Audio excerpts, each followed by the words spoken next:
was dope. Oh, a man there lives on the western plains with a ton of fight and an ounce of brains, who herds the cows as he robs the trains and goes by the name of cowboy. He laughs at death and scoffs at life. He feels unwell unless in some strife. He fights with a pistol, rifle, or knife, this reckless, rollicking cowboy. The Cowboy. And welcome back to Rufus the Villain's True Crime Corner, episode, what are we on right now? Actually, I don't even think about that. 4, yeah, 4. We did Jeffrey Dahmer 2 times. So we're going to kick off this episode with Butch Cassidy and the Sundance Kid. Yo, what's up? Yeah, and Josh did some amazing research tonight. I was like looking at his pages and like, what the hell, dude? So thank you. Without further ado, man, I'm going to hand over the stage. Well, for Butch Cassidy tonight, we're going to start in the year 1866. It was the time of Reconstruction after the Civil War. Right. Tennessee, which is my home state, was the first southern state signed back into the Union. Construction of the Central Pacific and Union Pacific railroads began to increase up to 1 mile per day. Alfred Nobel invented dynamite, originally called Nobel's blasting powder, as a safer alternative to gunpowder and nitro. You'll notice all these things that I mention here are going to be relative later on in the story. Right. The Winchester Repeating Arms Company of New Haven, Connecticut, released the 44 caliber model 1866 rifle, their first weapon. The ASPCA was formed in New York City with a focus on abuse to horses. Oh, I remember this in the story, yeah. Many former soldiers and European immigrants flooded the frontiers west of the Mississippi River, as Utah and much of the frontier had escaped the war and lost in the east. That actually reminds me, we definitely need to credit my source, which is an amazing book on Audible. Yes. It's called The Last Outlaws by Tom Hatch. The beginning excerpt that you heard and all of my information, all the quotes and everything. Both of our information comes from this. They're all from this book. So yeah, like I said, many former soldiers and European immigrants flooded the frontiers. The James Gang held up their first bank. Yeah, and the Reno Gang committed the first train robbery. We'll get there. And Robert Leroy Parker was born on Friday, April 13th, 1866, in Beaver, Utah. So his parents, Max and Ann, called him Leroy, but everyone else called him Bob. Bob was followed by 12 brothers and sisters. Well, and before you go any further, the big thing we have to talk about was his family was Mormon, and Bob was not really no, his father was what was the phrase for a Mormon that was right. Well, so his grandpa came over from England and settled in Salt Lake City, right. And so it was like the whole Mormon cart, church. the whole cart thing that we won't really get into, but it's like people were brought over from England and right. So yeah, basically Brigham Young called for craftsmen to come over and help found Salt Lake City, and so Butch's grandpa came over, and so he was very heavily involved in the Mormon church, and so Max was never really involved. He became known as a Jack Mormon. Jack Mormon. Yeah, so we'll touch on that a little bit later. So just a little bit, but yeah, that's basically it. So in the spring of 1879, when Bob was 13, Max moved the family south to the Circle Valley to live on 160 acres. Initially, Max, Ann, and 6 kids lived in a tiny 2-room cabin built by the previous owner. Max and Bob cleared enough timber to build a larger cabin. Isn't that crazy that they built it on their own? Yeah, well, that's the only way to do it back then. Yeah. Well, it's kind of amazing to have a homestead. You would have to build it yourself. Oh yeah, that's like the big thing is you would have to have a homestead that was like a building that had bedrooms, a bathroom, not even a bathroom, bedrooms, a living room, a kitchen. Yep. You'd have to build it yourself. Yep. So Max was hired by the Silver Reef Mine to cut and haul wood in the Pine Valley Mountains northeast of St. George, and was only home on the occasional Sunday. This left 13-year-old Bob with most of the work and responsibility around the Circle Valley Ranch, who welcomed the challenge. Bob always did his best and worked hard around the ranch. He always had a love and affinity for animals. He had a pet magpie and was always attending to the livestock. It was kind of cool, specifically, hearing that he had a pet magpie. They're smart as fuck. Yep. He learned to read and write from his mother and the school. He also followed his dad's example, neglecting church responsibilities, and wasn't a willing attendee even if it meant doing chores. He also had the occasional smoke like his father. So as a teenager, he grew older and he spent more time at the corral taking care of full-grown horses, studying everything about them. He grew a special relationship with horses and was eventually able to break and train almost any horse, even the wildest stallion, unapproachable by others. And that's what was really cool about him. Like he could take any horse and break it, break a bronco, basically. Oh yeah, horses became Bob's first love and remained so the rest of his life. Bob became known for his skill with horses and would hire out to other ranches as a cowboy, sometimes a distance away, where he would stay while he worked. On one such occasion, when Bob was working for Patrick Ryan at Hay Springs near Milford, he took time off and rode into town to replace his badly worn overalls. Oh, this is where he got in trouble for fucking stealing pants. When he arrived, the store was closed, and he was irritated that he'd ridden so far for nothing. Right. He then realized that his credit should be good because a man's word was his bond. He did write an IOU. He wrote an IOU, but he also got in trouble for that. Right. So he forced his way in, he found his size, and left an IOU for the clerk, promising to pay on his next trip to town. He then rode back to the ranch without mentioning to anyone what he'd done. That's the fucked up part, dude. Is like he didn't understand that breaking into he broke in, but the thing is like. Yeah, well, he only did it because they were closed. So he's like, I was going to pay for it, but you weren't here, basically. Yeah, exactly. He still wanted to pay for it. He still tried to do his due diligence, but he was like, oh, I got to take these. I'm here. Yeah. I rode here. I'm gonna break in. Sorry, dude. Yeah. But I'm gonna give you money for it. So, are you good there? No, keep going. Okay. The clerk was very angry and called the marshal, who took Bob into custody. It was eventually sorted out, but not before Bob was thoroughly humiliated. It also brought shame on the family name. Some believe that Bob was treated more harshly due to Max's absence in the church. This incident gave Bob a bitter taste for law enforcement. Hard for that. Yeah. So Bob soon began working on the Marshall Ranch, 12 miles south of Circleville, along with his mother and siblings. Bob did all the work of a full-grown cowboy, and he and his mom and siblings helped with the dairy chores. It was at the Marshall Ranch that Bob would meet the man who would change his life forever. The guy that he took the name Cassidy from. Stop spoiling it. Okay, sorry. Continue. So, up through the 1850s, the railways only went so far as the Mississippi River to Omaha, Nebraska.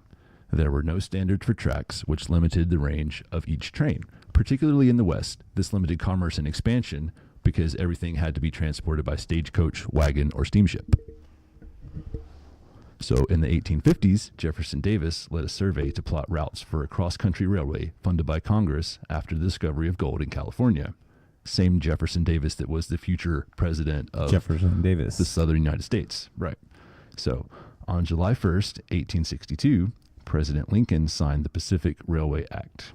Central Pacific Railroad, built going east out of Sacramento, and Union Pacific Railroad, built going west out of Omaha.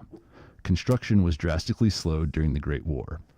On May 10, 1869, at Promontory Summit, Utah, the president of the Central Pacific Railroad, Leland Stanford, pounded the final golden spike into position. And that's a big deal too, the golden spike. They talk about that a lot. Back in the 1800s, when you were actually doing a railroad, the golden spike was actually a quote unquote term to where this is where the railroad stops and starts. Right. So Central Railroad had laid over 600 miles of track, much of it through the mountains, and Union laid over 1,000 miles of track.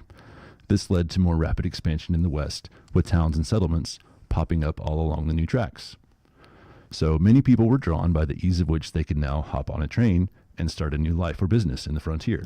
Or move. Right, exactly, start a new life. So this expansion of travel initially created confusion because many towns set their clocks independently according to their solar time. I forgot about this. Yes. So in 1883, the railways instituted time zones, which are still used today. Yeah, those exact time zones are still used today. Exactly, yep. Yeah. So Pacific Standard, Mountain Time is all still based on the railroad. Mm-hmm. That's kind of a cool point, dude. Yeah, definitely. So this also allowed for much larger commercial style ranches with thousands of head of cattle, as they were no longer limited in means of transportation. These cattle barons would unleash thousands of cattle on the open range of Utah, sometimes over hundreds of square miles, to feed before driving them to tracks for transport. So their largest problem was supervision, as the herds were simply too large to all have enough cowboys, even for the largest ranchers. This is where you get into like rustlers and cowpokes. You're spoiling everything, Keith. Stop. All right, I'll shut up. So, Well, I'm trying to like. Go ahead. you're fine. I'm just kidding. You just go ahead. So thus unbranded cattle would often wander from the herds. These were called mavericks. Right. These mavericks could then be rounded up by homesteaders or other cowboys and burned with their own brand. That's the term cowpoke. Exactly. Yeah. So technically, rounding up cattle that belonged to someone else was known as rustling, which could be punishable by death, sometimes directly on the spot with no trial. It was difficult to prove an unbranded cow belonged to one particular baron, and so it became fairly common practice. A few head of cattle would go unnoticed, but those who became greedy and took too many became official outlaws, known as rustlers. That's right. Have you ever seen the movie Hang 'em High? Probably, yeah. It's a Clint Eastwood, and that's the basic story of it. But continue. I just wanted to. Well, because the big thing about that, it was Clint Eastwood's character was like moving cattle that had a specific brand that somebody reported as being stolen. Yeah. So, but the thing is, because at that point you could actually change your brand. You could like burn it and change your brand. You can make it look different. Yes. I honestly don't have a lot of proper Old West knowledge. So, if please forgive any ignorance or inconsistencies while we're talking about that specifically. But Yeah. so anyway, Well, let me say cowpoke real quick. The phrase cowpoke it's a cowboy or somebody that would poke a cow with a hot poker and change their brand. Right. That's what a cowpoke is. or just any kind of branding, because it was. So at the Marshall Ranch, where Ann, Bob, and the boys were working in their second season, a certain group of cowboys was involved in rustling. The leader of this band of Wrangler rustlers called himself Mike Cassidy. This would occur when Jim Marshall would travel to town or even just to the far end of the ranch for a while. So Mike Cassidy was a drifter, a young loner who'd been independent from an early age.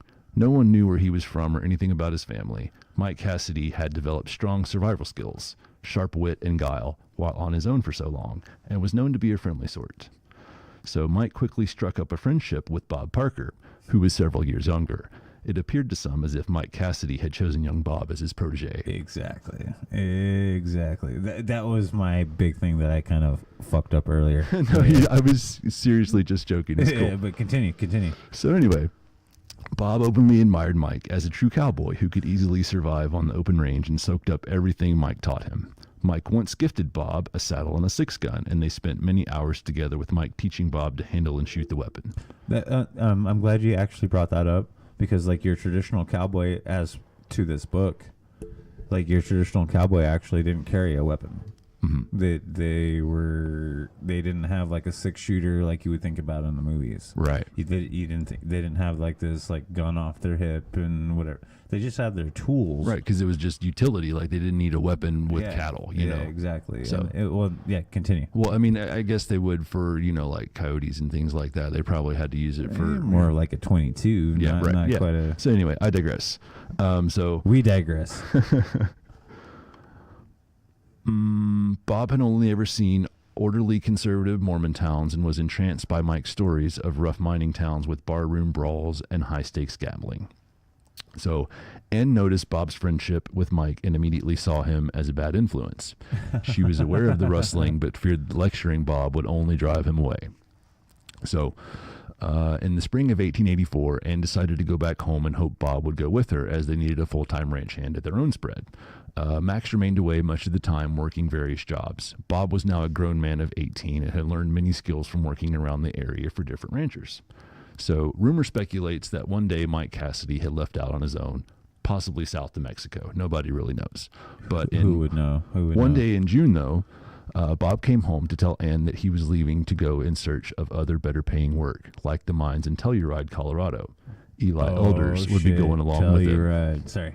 So the next morning at sunrise, Bob left out on his mare, Babe, and held the lead rope on his colt, Cornish. So Anne saw her son off and wondered if she'd ever see him again. Max came home that night and was shocked and disappointed that Bob had left, as it was against his nature to act rashly. So Max went down to town the next day and found out that 2 of Mike Cassidy's friends had branded cattle known to belong to other ranchers and had produced a bill of sale signed by Robert Leroy Parker. So they had essentially tricked Bob into signing it and used the bill of sale to exonerate themselves, throwing the blame at him. So Max confronted the constable, who it turns out was actually in on it, and he basically told Max to let it ride because the cattle had been returned and no harm done. But Max knew that Bob's reputation would never be the same in Circleville. Well, exactly. That was a big thing why he had to leave. The big thing, like with Cornish in particular. Yeah. There was a big story to where he left Cornish to pasture for with a rancher, right? Oh, yep. And there was a big debate on like, oh no, this is my horse. But the thing is, like, Cornish was a horse that Bob used to race on a lot. Yeah, that's a little bit later. Yep. Yeah, you get what I'm saying though. Like, he used to race on him a lot. Oh yeah. And then, but the thing is like, no, this is my horse. No, this is your horse. You know, like, I thought that was kind of fucked. Like, because back in that time, literally, like back in that time, like if you were to leave a horse with somebody, really, at the honesty of like. You'd have to. There's like, like, here's paperwork.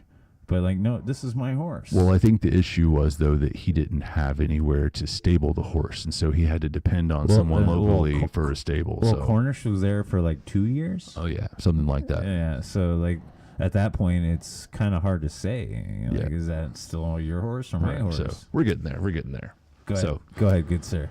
So Telluride, Colorado, was the rip-roaring mining town that Bob had pictured when he heard all the stories. There were shootouts and wild bar fights and gambling halls with painted dancing girls eager to take all of his hard-earned cash. So Bob's first job in Telluride was packing ore in a mule train headed down mountain. At night, he could always be found carousing in saloons with friends and girls. He had made an arrangement with a local rancher to pasture Babe and Cornish. After selling Babe, he'd begun breaking and training Cornish, and in 1885, the rancher made a claim that Cornish was his. Oh, okay, so that's what I was saying. Yep. Yeah. So with no brand or paperwork, Bob had little evidence otherwise. Bob was swiftly tossed in jail for horse theft. After a court appearance with his father traveling from out of state and friends as character witnesses, he claimed Cornish. Bob briefly visited with his father, gave him some cash for the Parker Ranch, sent his love to his mom and siblings, and left Colorado. After leaving Telluride, his whereabouts were unknown for a couple of years. Well, and that's the big thing is in this era, it's really hard to tell where people were. Yeah, I ran into that a couple of times where it's like their whereabouts weren't exactly known for this period of time. So, and that's to be expected, I think, like you said. It's just really hard to tell where somebody was at that time. Right. Like, like after Telluride, it's hard to tell where he rode to. Yeah. You mean they didn't have GPS back then? Exactly. Well, unless they had horse GPS. Right. But it's kind of an interesting thing because before you continue on your story, I think it's amazing how actually we have a lot of on point stuff of where people were. Right. And it had to be written down. Mm-hmm. It had to be legit written down. Yeah. So you think about Bob Parker. And then we'll get into later about Henry Longabaugh. I'm not, spoiler alert, but it's kind of interesting. The only way that in this era, the only way that we know about anything is people writing stuff down. Yep. There's no fucking Google. There's no digital database or first-hand accounts too. So that was a big part of it. Yeah. But I didn't mean to derail. I just wanted to throw that in. That's a very good point. There's no way for us to know what they were doing, where they went to jail for doing something fucking random. Right. So you never know, man. Right. But where are you at? So in 1887, Bob, now 21, returned to Telluride. It's speculated that he had returned to his old job hauling ore. One night in a saloon, he met another fellow from Utah with a Mormon background, and they started talking. So this fella introduced himself as Matt Warner.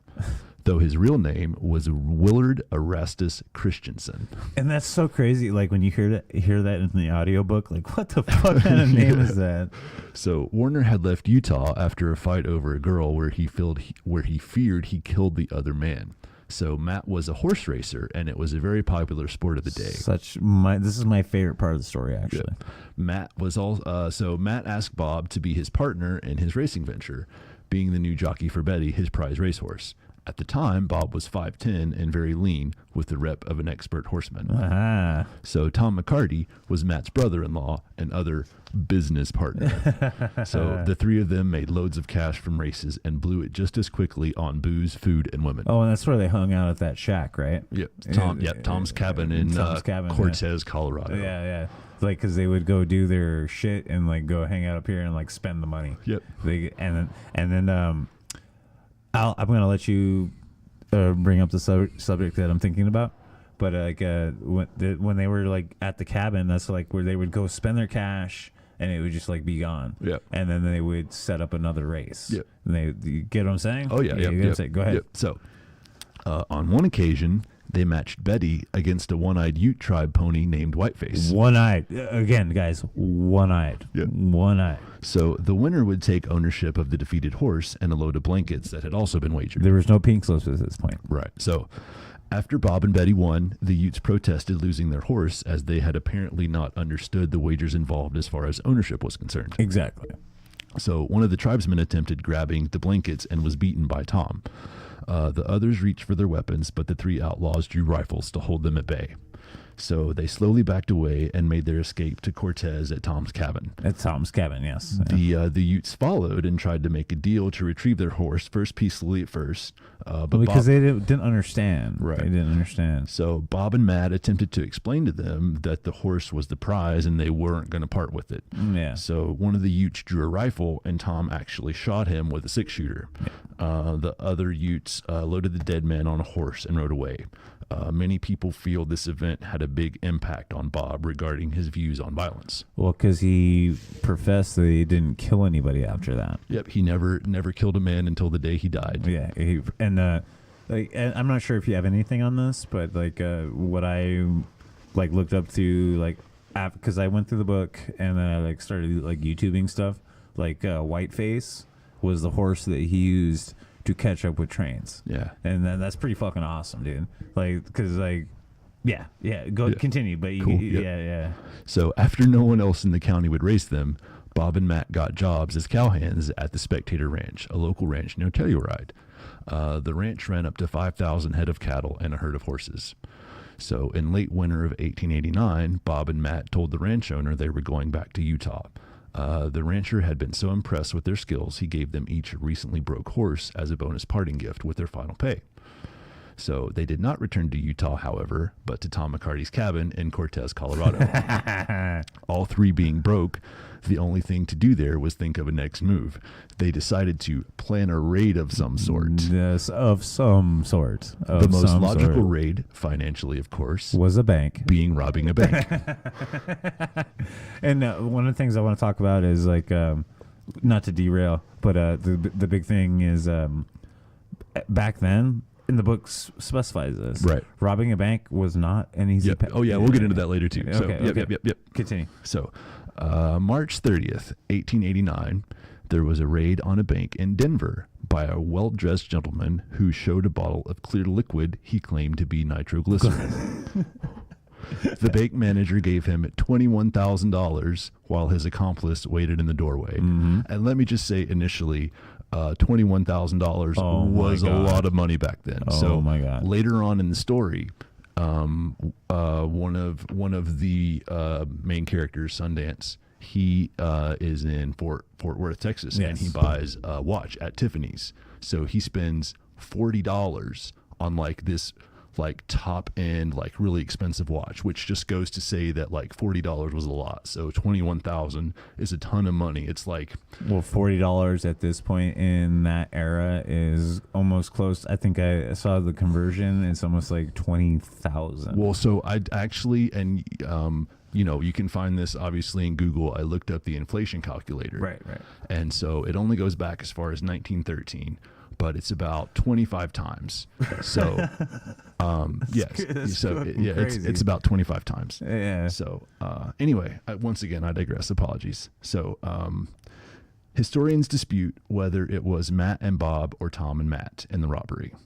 So, the first, because there's no real person on point that was like, this is them, this was that. Because like Parker was. Is this the robbery that Parker like could have been there? So well, yeah. So that's the thing. It was two men, and they know that Bob was staying at the cabin. The three of them were at the cabin at this time. Okay. They're just not sure who was the one that wasn't there. Right. So right. it could have been either Matt and Bob or Tom and Matt. They think. Yeah. So, but the first major robbery on record that Bob Parker was involved in happened on June the 24th, 1889. Was that in Telluride? Telluride. Yeah. So. 4 men escaped with about $20,000 after one had entered the bank alone under the false pretense of cashing a check, while the others waited outside for him to subdue the clerk. Allegedly, Tom waited with the horses while Matt held the clerk at gunpoint and Bob raided the vault for cash bills and gold bars. That's what's fucking crazy, dude. Yeah. They raced out of town but passed their old boss, rancher Harry Adsit. This small coincidence and flaw in their escape would wise up authorities and essentially label them wherever they went as outlaws. They rode for Robert's Roost in Utah with the Telluride Sheriff's posse on their heels. Well, they actually gave up looking for them, right? They did. Yep. They were like firing shots and like following them and couldn't keep up. Yep. That kind of blew my mind because today, if you were to rob a bank, they're not going to stop following you. Right. They're not going to stop following you. So actually, though, bear with me. We're going to switch gears a little bit and talk about Harry Alonzo Longabaugh. Harry was born into a Baptist family in Montclair, Pennsylvania in the spring of 1867. His first job, like many others in the area, was working on canal boats and as a mule driver in the canals. Often his shift would be from 4 a.m. to 10 p.m. When Harry was 13, he went to work as a hired servant for a family in a neighboring town on their farm and horse ranch. He spent his free time reading books and was enamored by tales of gold mines and Western life. Could you imagine being that age of having that shift? Right. And so they would basically, he would wake up at 4 a.m. in the morning. Fuck that. Prep the mules, feed the mules, do all of the stable work, and then go and do a full day shift and then go home and like get the mules fed and you know, like stabled down and everything, and then get up 6 hours later and do it all again. Could you blame him for wanting to leave that scenario? Right. So in June 1882, Harry left Phoenixville and his family to go on a canal boat trip with his uncle to Philadelphia to find a new job. With no luck, in August, Harry left Pennsylvania at 15 for the Wild West at the invitation of his distant cousin, George Longabaugh, in western Colorado. So Harry arrived to help George build up his new farm and homestead. Harry continued to learn more about horse breeding and trading for the next several years. Coincidentally, Harry's cousin George's ranch happened to be less than 1 mile from Tom's cabin hideout. Oh, shit. It's probable that Bob and crew worked for the same ranchers as Harry in that area and that Harry attended the horse races that Bob participated in. Well, Bob was a horse racer too, right? Yep. Well, no, Bob was the horse racer. Right. So yeah, so Harry probably attended the races and stuff. So Harry's whereabouts were hard to track during this time, possibly taking a job in New Mexico, but soon he took a job driving cattle north to Miles City, Montana with the N-Bar Inn Ranch. So, however, the Great Blizzard of 1886 and 87 Oh, dude, this is fucked. This story is fucked. Saw to the death of thousands of cattle, leaving many cowboys without jobs. Harry was left traveling around looking for work as far as South Dakota. In February, Harry was broke and hungry, traveling north through Wyoming to see about his old job at the N-Bar Inn Ranch in Montana.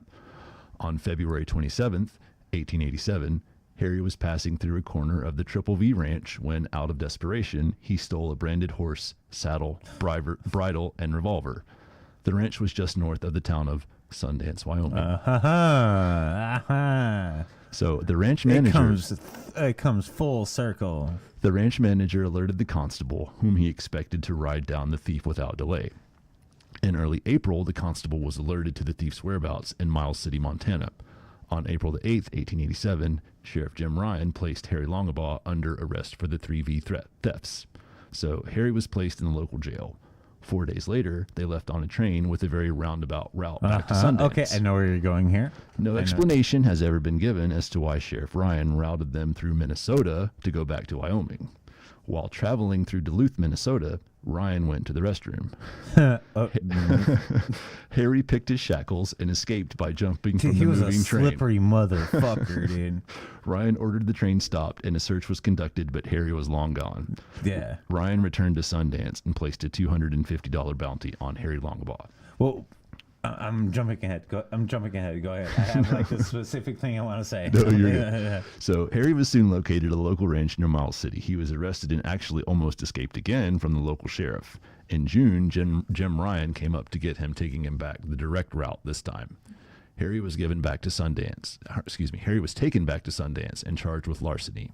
In August, Harry made a plea deal for horse theft and got 18 months hard labor, which would be served in Sundance. Breaking rocks. That's breaking rocks. Yeah, basically. Harry served his sentence and was released on February 4th, 1889. He traveled around Montana and even up into Canada, breaking broncos for ranchers over the next couple of years. So Harry eventually found himself back in Miles City, where he was acquainted with a man named Bill Madden. Madden was possibly involved in the Telluride bank robbery with Bob Parker and the others. Harry often spent time in the saloons, drinking and gambling. With winter approaching and few job options, Bill Madden and Harry, now the Sundance Kid in the papers, decided to rob a train. Ah, dude, this is one of my favorite stories. It's one of my favorite stories. Like he built a stick of dynamite that was on top of a it was a safe, or was it which time? Which time? The one that I want to get at is when they blew the top off the fucking. Oh, we'll get there. Okay. I'll shut up. Okay, so continue. Old West bank robberies were highly dramatized and romanticized in stories and media. Pioneer settlers were highly skeptical of strangers, and often the founder of a town bank would have to have another initial business like a general store, a hotel, a saloon, or a funeral home, or even all of the above, in order to build the trust of the people. So townsfolk were highly aware of what was happening with their banked money and were almost always armed. Would-be robbers had as much to worry about getting stopped by regular citizens as marshals and lawmen. That's why he didn't rob banks at that point. Right. So many of these settlers were also Civil War vets. Ultimately, these and other factors made stagecoaches and trains an easier and better option for holdups. This made the $20,000 that Bob, Matt, and Tom robbed from the San Miguel Bank and Telluride all the more impressive. Some historians feel this robbery was the crown achievement of Bob Parker's criminal career. This would be the first time he would use relay points for horses in order to get ahead of the sheriff's posses. Sorry, dude. I'm enjoying it. Keep going, man. So while on the run for several days, one night they confirmed they were being chased and they came upon a pony. This is talking about Bob's Telluride robbery. Right. So they came upon a pony one night. They tied a branch to its tail and drove it toward the posse, who chased it for several hours in the dark of night. So after this incident, after chasing the pony for so long and basically losing the outlaws, the marshals were discouraged enough to give up the chase. But that's where Bob was amazing. Yeah, like his big thing was like he was like a he was like Oceans, dude. Yep, he was always regarded as like a big criminal mastermind. He was actually the first person. Like, so they would set up, he would plot his escape route, and he would set up fresh horses along the route. Yeah. So he would say, okay, we're going to go this way for 5 miles and switch horses, and then we're going to go for this way for 5 miles and switch horses. While the posses were riding tired horses, he always had fresh horses that could go faster and outrun everyone else. He was your first criminal mastermind. I don't know about first, but come on. Okay, we'll go with first. Come on. So the trio moved through Colorado into Utah. They knew the Utah lawmen were after them too. They stayed on the move through canyons and down rivers, staying vigilant, occasionally seeing marshals trailing in the distance. They all wore heavy money belts that rubbed sores while they rode. Dude, and they used to drop that shit because like they had fucking money on their belts that was like, it was painful. Yep. And they would drop like thousands of dollars. Yep. So they wound up in a more remote area called Browns Park, where they were able to safely camp and rest. Browns Park had a few farmer settlers, but was known as a haven for outlaws and rustlers. Matt Warner was familiar with the area and led Bob and Tom to the ranch of Charlie Krause, where they rested for a few days. They then headed for Robert's Roost in Utah. It was the summer of 1889. Robert's Roost is like interesting from in the book. I listened to because they would. It wasn't just the Wild Bunch that was there. It was like literally like a I'm an asshole like meetup. Yeah, well, so basically, Hole in the Wall and Robert's Roost and Brown's Park were like the three big sort of like outlaw hangouts in the West. And Brown's Park particularly, later on we're going to talk about the Bassett Ranch. So the Bassets had a ranch obviously in Brown's Park, and they were a big sort of hub for outlaws. They made good money like trading with outlaws and letting them lodge there and stuff. So. Well, and you would have to, if you were a baron of that area, you would have to turn a blind eye. You have to be like, okay, all right, we know they're there. Yeah. We know they're there. Yep. So it was around this time that Bob decided to change his name, being that he'd officially given up on being an honest citizen. He took the surname Cassidy to honor Mike, who'd shown him the ways of the outlaw. He had apparently taken the name George earlier to increase confusion, as there was another man, George Parker, that he knew of in another town. So it became That George was a Cassidy. big thing, actually. You actually said the phrase, and I fucking stepped over you. Say it again. Nope, so it's fine. So it became George Cassidy. Butch would be added later. So in the fall, they went their separate ways, and George Cassidy went back to Brown's Park and got a job on the Bassett Ranch. After a solid stint of work, he rode away early one morning to Rock Springs, where the only work seemed to be mining. One day, he was in town and convinced a butcher shop owner to give him a job. He'd learned his butcher skills from rustling, where he'd have to butcher calves in the field. There's much debate on how exactly George Cassidy got the name Butch. Some believe it was from his time in Rock Springs, possibly in jest from Matt Warner, or even cooking on a cattle drive. Regardless, Butch Cassidy was born and shall further only be referred to as such. Butch Cassidy. That's how we know him, dude. Exactly. That's awesome that you actually decided to cite that, like, because that's part of the book. Yeah. But like, he never took the name like Butch, Right. like, which I think is really cool because like if you're a butcher, it's kind of a cool nickname. Yeah. Like I'm gonna cut you up. I mean, well, it has like proper context. It's not, like it has like a basis, which I think is a pretty cool part of the story. Yeah.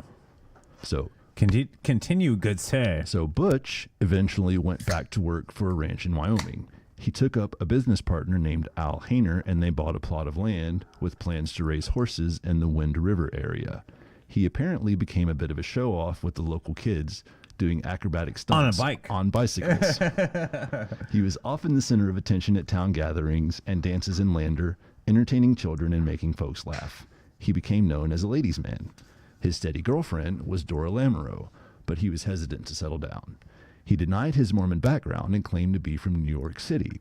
In the spring of 1890, Butch and Al sold their herd and rode away to parts unknown with no explanation. Parts unknown. That's where we record, is parts unknown. Continue. So Butch eventually made his way to Johnson County in Powder River Country in northeast Wyoming.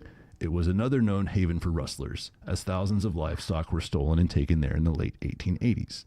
Butch bought 160 acres along Blue Creek. He added more acreage and built corrals and outbuildings, dug irrigation, and planted trees. Butch built it entirely for rustling, but it appeared to be a regular horse ranch. In December 1890, he got word that lawmen were on the way, so he sold everything to a neighbor and rode out of the county on a fast horse. Well, yeah, he was a racehorse. He was a racehorse rider, dude. You better have a fucking fast horse. Indeed. So in the summer of 1891, Butch reunites with Matt Warner and Tom McCarty, and they traveled around Wyoming rustling. On one occasion, they were surprised by a posse and had to abandon a herd of 50 stolen cattle and their pack horses and barely escaped, only because they fled into a wooded area. After this, I know they knew their rustling in the area was done. Well, one of the big things in that area is like he actually planted horses that in specific areas, right? Like it was like there would be like tired horses, quote unquote, like in the brush, Right. Yeah. to where he would be like, no, this isn't where I picked off from, but here's like a little like something to like, hey, this is where I was at. You know, Yep. it was like it was a red herring, basically. Mm-hmm. Yep. Sort of like a false trail. Yep. Yeah. Alrighty, so Old West train robberies were certainly more logical and well planned than movie portrayals, just like the bank robberies. Robbers would often just board a train at a stop and wait for it to reach a remote location before overtaking the crew or create an obstruction to force a train to stop or even derail. Many robbers had high success rates due to lack of authorities on trains and the time it took the train to get somewhere to report the theft. The express car, which carried the high-value freight, was generally the prime target of the robbery, although many gangs, like the James Gang, would rob the passengers also.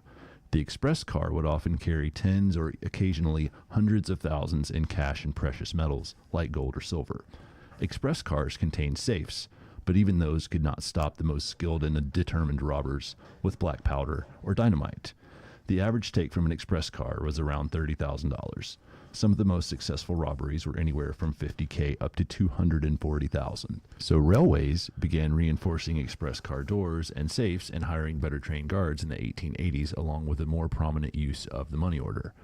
Payrolls and bank transfers were still shipped by train, and so robbers quickly evolved to the new methods, taking $59,000 and then soon after $67,000 from a St. Louis and San Francisco express line in 1886, just for one example.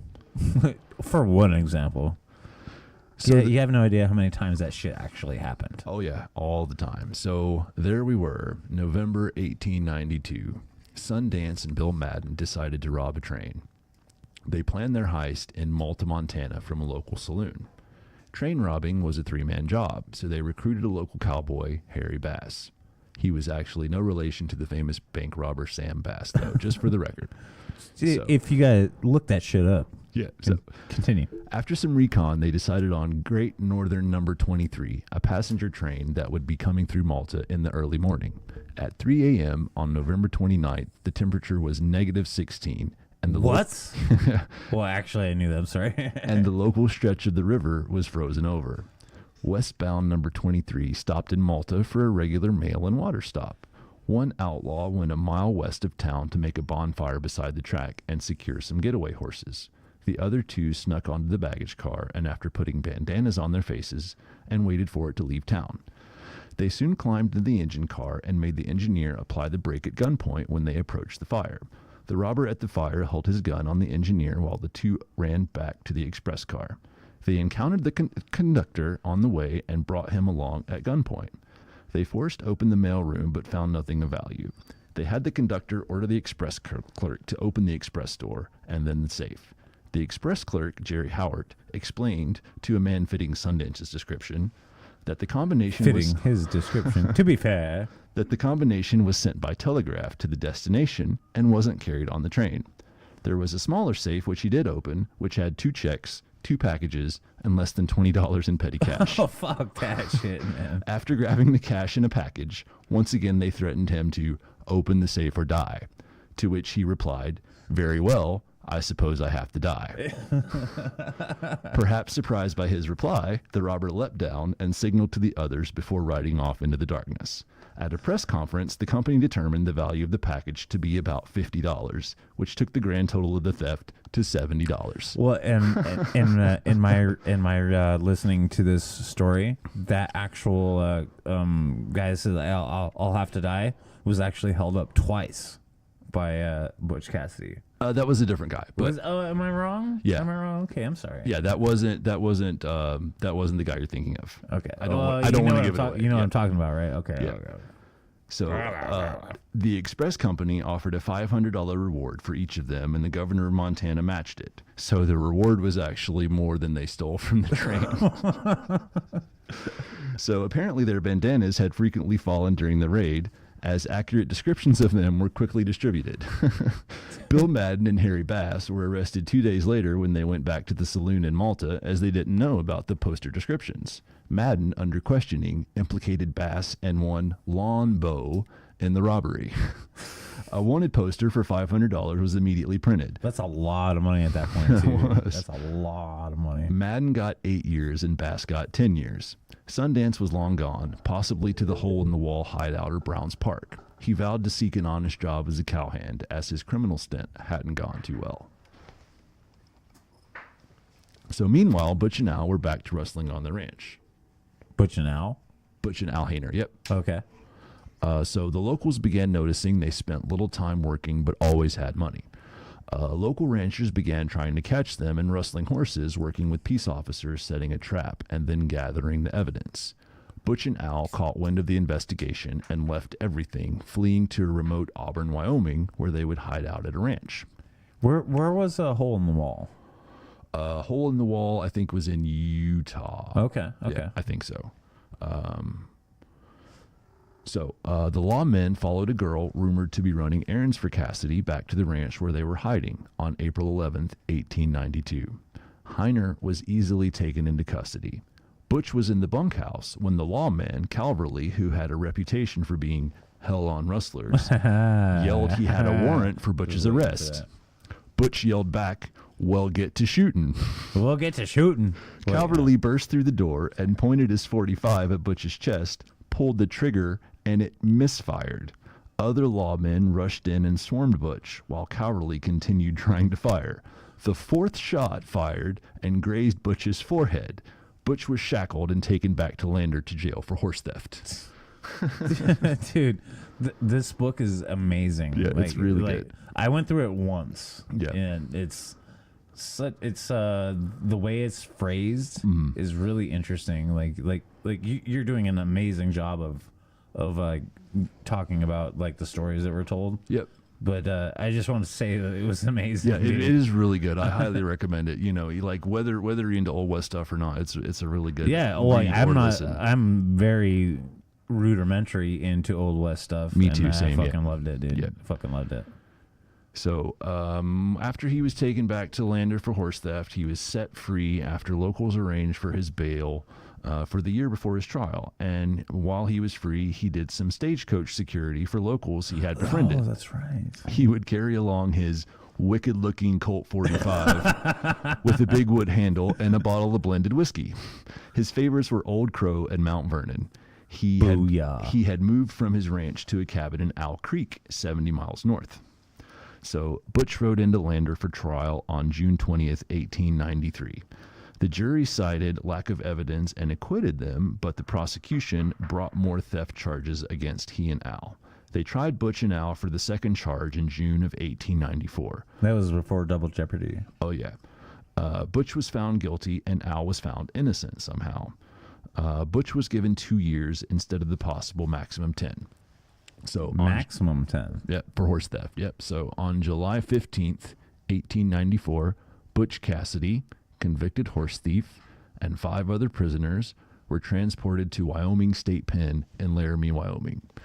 Wyoming State Pen had 42 cells with 2-foot thick limestone and sandstone walls. That's fucking amazing. And dude. high wooden stockade. It had 2 cell blocks, boiler rooms, ice houses, a dining hall, a blacksmith shop, a bakery, and a broom factory.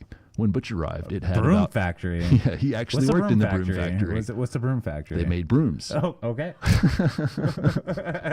So when Butch arrived, it had about 115 inmates. I'm sorry. I was waiting for that. I was like, what's the broom factory? Sorry, go ahead.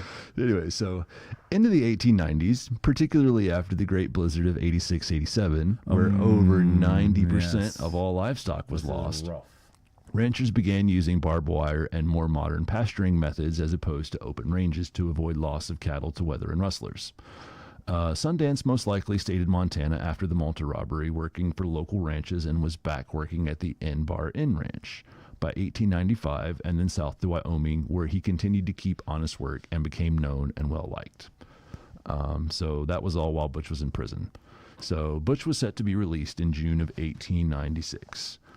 Around Christmas 1895, though, he learned that there was a chance for early release. He petitioned the governor for a pardon, citing his clean record and good behavior. The governor agreed to a personal interview, to the ire of the governor's cattlemen friends, who were opposed.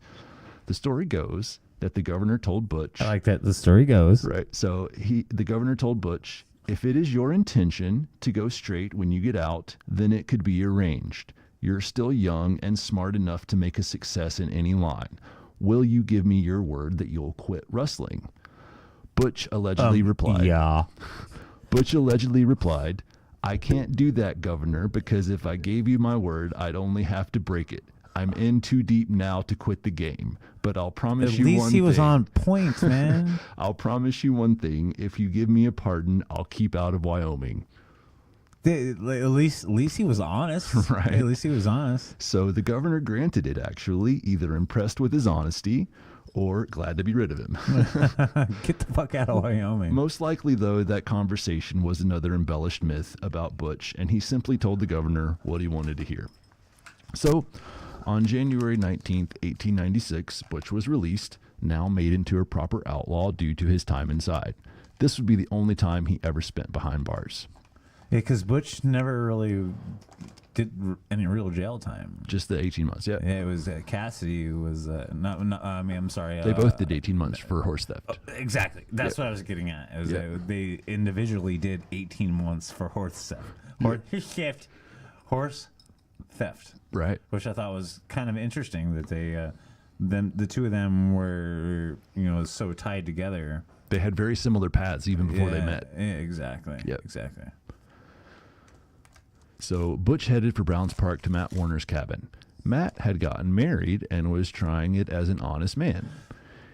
Butch celebrated his release with the purchase of a new .45 single Colt action revolver when he ran into an old friend, Ellsworth Elsie Lay. So Matt had taken a job clearing out a mine with a couple other men when they had a confrontation with another group of miners following the same vein and wound up shooting one man to death. Matt and his co-workers were swiftly arrested and put in jail. Matt had no funds for bail or a lawyer as he'd spent it all on his wife's cancer treatment. So Butch tells his friend not to worry, he'll get money for the best lawyer around. His plan is to rob a bank with Elsie Lay and his other friend, Bob Meeks. Don't worry. We're just going to go knock off a bank. I got your back, brother. Yeah, no worries. We're just going to knock off a bank. So the bank they chose was in Montpelier, Idaho. Thursday, August 13th, 1896, the three men rode into town and visited the general store, and then walked their horses down to the hitching post at the bank. Around 3 p.m., two of them went into the bank, 6 guns drawn, while the third waited with the horses. They ordered the customers to line up facing the wall with their hands raised. One of the outlaws remained at the door, later described as blonde and stocky and acting as the leader. The other man moved behind the counter and ordered money from the teller. The teller refused, and the bandit pistol whipped him, sparking a reaction from the blonde leader not to hit the man again. It worked, though, and the teller handed over all the cash. It worked. If I got pistol whipped, it would work. Right. And then the robber moved to the vault where he grabbed all he could see, along with a stack of coins and a Winchester rifle on his way out. Am I wrong in thinking, in remembering the story, the vault was actually open to, so like the townspeople, like if they would walk in, they could see that their money was there? That was a common thing for banks, just to sort of build trust with the customers. The vault was actually open. Yeah, well, I mean, they would have like a steel cage door on it, but like the main you could door see was that the open. money was there. Right. Yeah. Exactly. So the blonde man held his spot while the tall man ran out and secured the loot. Then he told the people to stay in the bank for at least 10 minutes or face severe repercussions. Exactly. Okay. Yeah. They rode out of town at normal gait where they headed to Montpelier Pass to get fresh mounts. This tactic again allowed them to outrun followers, reinforcing Butch's MO for escape. The exact amount taken was never disclosed, but estimates on the take range anywhere from $5,000 to $16,500. Could you imagine that, like, as far as at that time, like what that would equate to? Yeah, well, like now? I said, it's about 25 times. So it's fucking insane, yeah. dude. It's fucking insane. Yep. So, Continue, I'm sorry. Just in case you were wondering, 50,000 times 25 is $1.25 million. So most of it, though, was all given to Butch's lawyer, Douglas Preston, for Matt Warner's defense. Matt Warner, however, still got 5 years for manslaughter. So, manslaughter is. Well, he gets out later, though, so it's all good. So Butch and Elsie holed up in a cabin north of Vernal after the robbery and eventually back to Browns Park, where Butch was living with his female companion, Ann Bassett. Evidence indicates that Sundance, now going by Harry Alonzo, dropping his last name, had connections in Browns Park and with the Bassetts and left his job long enough to return there for a traditional Thanksgiving dinner in 1896. Okay. Yeah. He was one of 35 guests of the Bassets, along with Butch Cassidy. Butch and Elsie soon left for Robber's Roost to avoid the law. So I thought that was pretty cool that they were both at like the same Thanksgiving, Right, but they didn't right. know each other at that point. So That's kind of serendipitous. yeah, it is. So in April 1897, Butch and Elsie robbed the Pleasant Valley Mining Company for $7,000. In June, Sundance and 5 associates robbed the Belfuche Bank for $97, which was only what they took off the customers. They raced away after being discovered by the shopkeeper across the street, who yelled, "They're robbing the bank," before they were able to take anything from the tills. They're robbing the bank. They left in such a hurry that they left a man behind who was apparently too drunk to mount his horse. That's your fucking fault. That's your fucking fault. Fucking Tom O'Day. So while evading the pursuing posse, Sundance's horse was actually shot from under him, but he was still able to escape across to Newcastle, Wyoming, where he persuaded at gunpoint a man to let him rest there in his attic for a few days. I could be persuaded at gunpoint. Yeah. Continue. So after that, he fled to Robber's Roost, where he would soon take up with a certain bunch of outlaws. What would this much be called? Well, we'll find out next Okay, time, oh, because yeah, that's yeah. going to wrap up segment 1 for us today. If you don't know, we'll tell you later. Yep, that concludes part 1, my friend. All right, brother. Thank you for an awesome set of research for Butch Cassidy and the Sundance. I almost like gave it away, but like, thank you for an awesome set of research, dude. Give me a fucking fist bump. Very cool. And, So we'll do part 2 soon. We'll probably post it in the notes when exactly it's going to be published. Next time is going to be really awesome. Yeah. We're going to get more into the Wild Bunch and who those guys were, and more robberies, and then eventually we're going to go to South America. People and the actual guys in the Wild Bunch. Oh yeah. Yeah. I really would like to give a rundown of Yep. the actual. I do Wild have a Bunch. few of them. Yep. I know you did. Yep, I know you did. So I don't have any jokes. I know that's kind of become a tradition, but I do have a fact. So did you know that the 1903 movie, The Great Train Robbery, which is widely considered the first motion picture film, was inspired by Butch and Sundance? Dude, I did not know that. It's pretty awesome, I did right? not know that. And one of my other favorite stories is like something like that is The Good, Mad, and the Ugly, because they actually set up a bomb on a railway to stop a train. Oh yeah. And, there's kind of a not exactly what we're talking about. Definitely relevant though. Yeah, for sure. So, but Josh, thank you for doing such awesome research. You're very welcome. Every fucking time you knock it out the park, man. Well, hopefully I didn't put y'all to sleep with my blather today. Man. Like your research is what made True Crime Corner kind of like step its game up. Thank you. I appreciate that. Definitely, dude. I did put a good bit of work into it, so And, hopefully it was good. And just so you guys know, this is only part 1. Yes. This is only part 1. And next week, I think are we gonna record Monday? Yeah, like I said, we'll probably post in liner notes for this one when part 2 will be out. It'll definitely be within the next week. We're shooting for probably Monday or Tuesday, Thursday at the latest. This story is too long to do for one podcast. Yeah. And I think we really Josh knocked it out of the park. So thank you guys for listening. Thank you, sir. Yeah, thank you guys for listening, and fucking get your shit ready for Butch Cassidy and the Sundance Kid Part 2. Thanks. We'll see you next time. Yeah, and we're out.